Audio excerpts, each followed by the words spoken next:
ప్రాజెక్ట్ని పక్కన పెట్టేసింది. తిరిగి కేంద్ర ప్రభుత్వాన్ని ఒప్పించి నిధులు కేటాయించి ఈరోజు ఆ ప్రాజెక్ట్కి టెండర్ స్థాయికి తీసుకొచ్చారు. నా అన్న పవన్ అన్న త్వరలోనే ఆగిపోయిన పనులని ప్రారంభిస్తాం.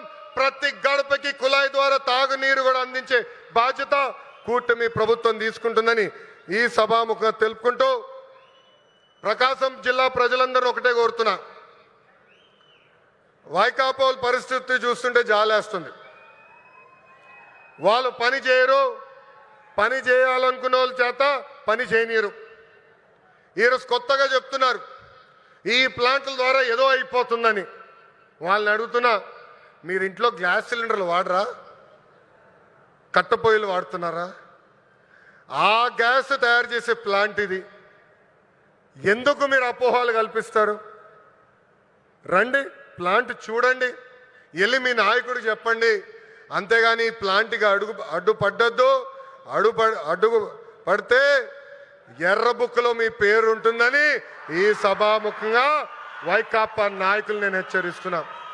మంచి పని చేసాక వచ్చా, దమ్ము ధైర్యంతో ఈరోజు నిలబడి చెప్పగలుగుతున్నా. 10 నెలల్లోనే ఎవ్వరు ఉంచిన విధంగా ప్రకాశం జిల్లాకి నేను ఈ ప్లాంట్ తీసుకొచ్చా.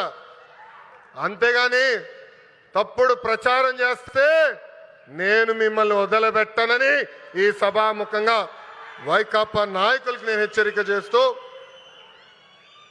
నిజంగానే ఈ సమావేశం చూసినా, వేదికమైన ఉన్న పెద్దలు చూసినా, ఈరోజు ఈ కార్యక్రమానికి యాంకర్గా నిలబడిన ఉదయభాను మేడం గారిని చూసినా నాకు యువగలం పాదయాత్ర గుర్తొస్తుంది.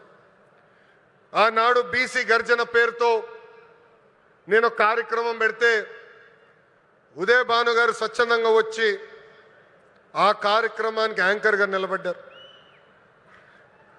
బీసీ సోదరులు జరుగుతున్న అన్యాయం పైన ఆనాడు మేము పెద్ద ఎత్తున ఆనాటి ప్రభుత్వాన్ని నిలదీశాం. నిలదీసినందుకు మేడం గారిని కూడా వైకాపా నాయకులు ట్రోల్ చేశారు. అంతేకాదు వేదికమైన పెద్దలందరి పైన దొంగ కేసులు పెట్టారు. నా పైన కూడా 23 కేసులు పెట్టారు. ఆనాడే చెప్పా, ఆ సైకో పాలనకి ఈ తెలుగుదేశం పార్టీ తగ్గేదే లేదని.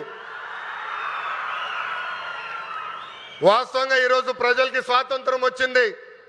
94% సీట్లలో ఎన్డీఏ ప్రభుత్వాన్ని మీరు గెలిపించారు. మా పైన బాధ్యత పెరిగింది.